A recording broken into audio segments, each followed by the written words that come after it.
Tonight, right now, we're going to show you the new receipts that document Trump's enrichment from foreign governments while he was in office. And I got to tell you before I go through it, this one matters for policing corruption by definition. This one also matters for voters who this year, 2024, will be weighing whether to return Trump to that office and whether, not only on the issues we've heard so much about, like democracy and January 6th and the coup, which of course are important, but on the other issues that he made pledges about and vows about, that he would do this and he wouldn't do that, and he would defend the United States and not sell it out. What are the results so people can make up their minds? Well, remember, one of Trump's first acts as president-elect was a claim that he would address these concerns across the spectrum about his business dealings and whether that could compromise his forthcoming presidency. And you may remember, Trump often ignores or defies all kinds of criticism, but even he knew then that ignoring that concern would be a dead end. So instead, and I'm going to take you back there, he assured everyone he would step back from the companies, but without selling them. So he's going to get away from Trump.org, but he's not actually going to disinvest or sell Trump.org. And he said to the nation his sons would operate a so-called trust, which he would only check in on when he left office. So I could actually run my business. I could actually run my business and run government at the same time. I don't like the way that looks, but I would be able to do that. Some have asked questions. Why not divest? Why not just sell everything? Form a blind trust. Selling, first and foremost, would not eliminate possibilities of conflicts of interest. In fact, it would exacerbate them. These papers are all just a piece of the many, many companies that are being put into trust to be run by my two sons. And I hope at the end of 8 years, I'll come back and I'll say, oh, you did a good job. Otherwise, if they do a bad job, I'll say, you're fired. Now, here we are, January 2024. That was January 2017. The piles of papers, all the claims, all the vows, that was the PR. But the plan did not create independence. It did not ensure foreign money could not reach forthcoming, soon-to-be President Trump, which creates risks for corruption as well as the law, because he could have violated the law eventually if they had designed this the wrong way. As one White House ethics veteran put it at the time, a man who happened to work for Republicans, Richard Painter, he said Trump still had businesses all over the world, and we do not know who's financing them.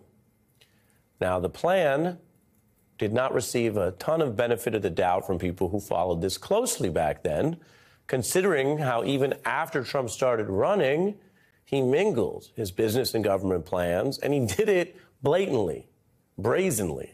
In public, he would talk up his business links to America's adversaries. Saudi Arabia, and I get along great with all of them. They buy apartments from me. They spend $40 million, $50 million. Am I supposed to dislike them? I like them very much. I love China. The biggest bank in the world is from China. You know where their United States headquarters is located? In this building, in Trump Tower. I love China. Even then, anyone listening could have been put on notice that he wasn't talking about the national interest or your interest. How do you deal with foreign countries to defend U.S. interests and American jobs or anything like that? He was talking about his interests, very clearly, very bluntly. Now, for those reasons, the president-elect's big business press conference announcement, I just showed you a part of it at the time, January 17, it was panned for its substance. And if you go back, all the way back to those early days of the Trump era, we checked. Here is how Rachel reported on that press conference. The incoming president today unveiled his big plan for dealing with his business interests while he is supposed to be occupied by the national interests of our country. Turns out it's the same plan he's been talking about all along. He's not going to divest himself from his business, not going to separate himself from his business. He's just going to have his sons run it, and we should trust him. Trust him. That was the ask.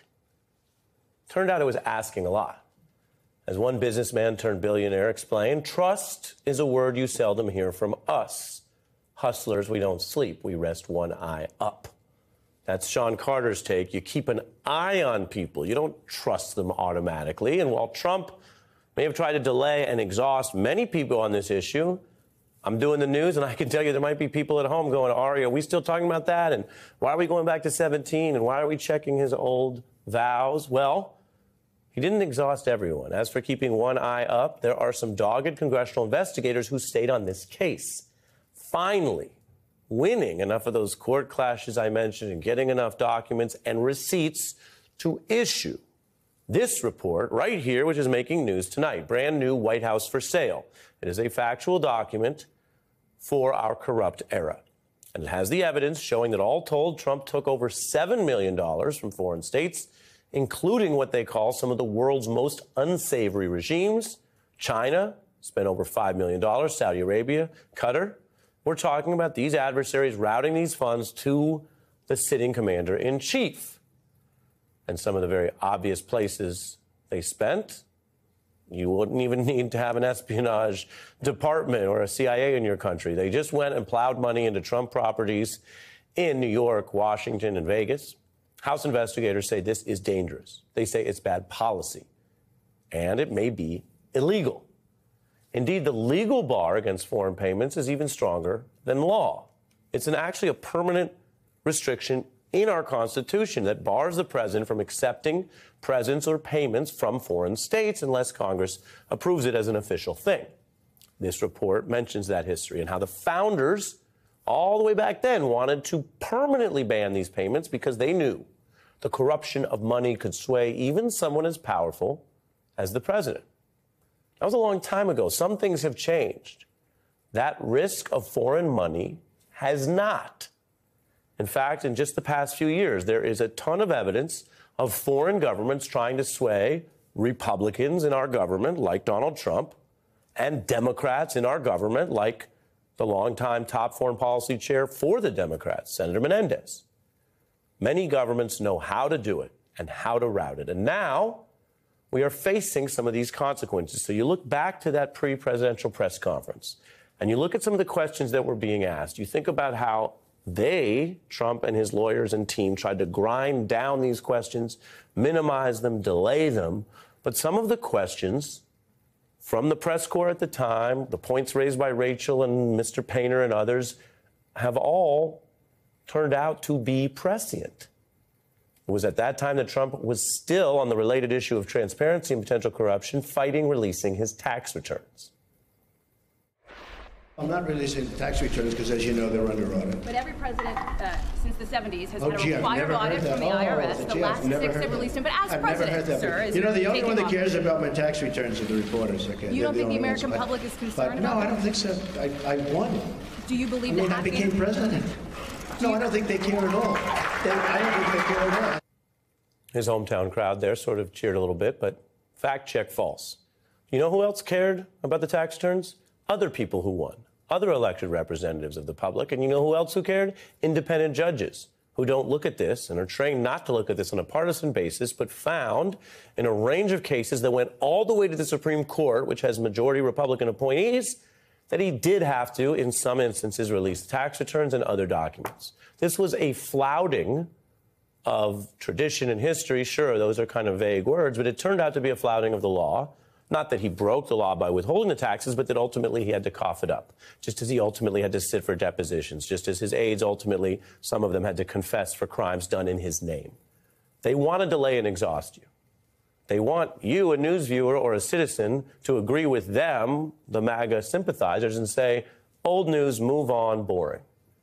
Well, there's nothing old here about a new report that landed tonight that shows Trump was taking millions from these foreign governments, a report that lands amidst other looming criminal trials that accuse Trump of trying to overthrow, of course, this American government.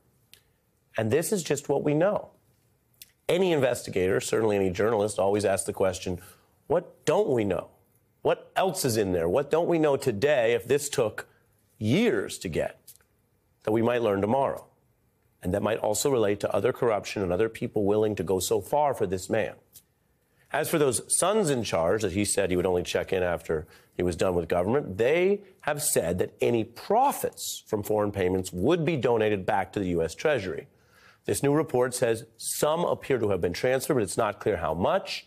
And whatever that amount was, it's not the in total amount from the foreign government. It would be some portion declared profits in an internal secret Trump org process. Whether that meets the Constitution's rule is something I'm going to ask a guest in a moment. But here's what Eric Trump said would happen if foreign money was spent at their properties. If somebody came into one of our hotels when my father was president and they were from a foreign country, a government official from a foreign country, and we found out about it, you know what we do? We donate all the money for that, that margarita that they bought at the bar, donate it back to the United States Treasury. The only family in probably United States history that didn't enrich themselves when they went into government is the Trump family.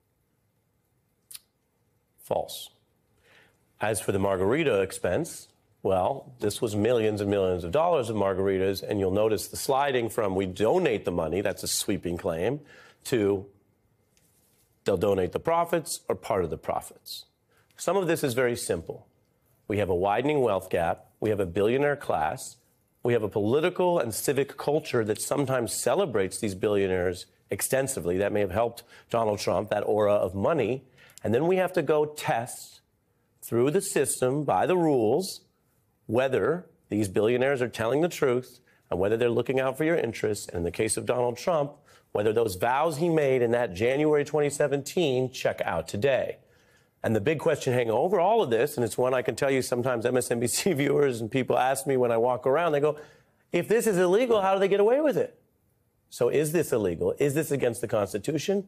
I want to deal with that seriously tonight. That's why it's the top story. And I don't want to do it with just someone who has a abiding opposition to Donald Trump for other reasons. In other words, the constitutional and corruption question is separate from whether you agree with him on policy or you like him.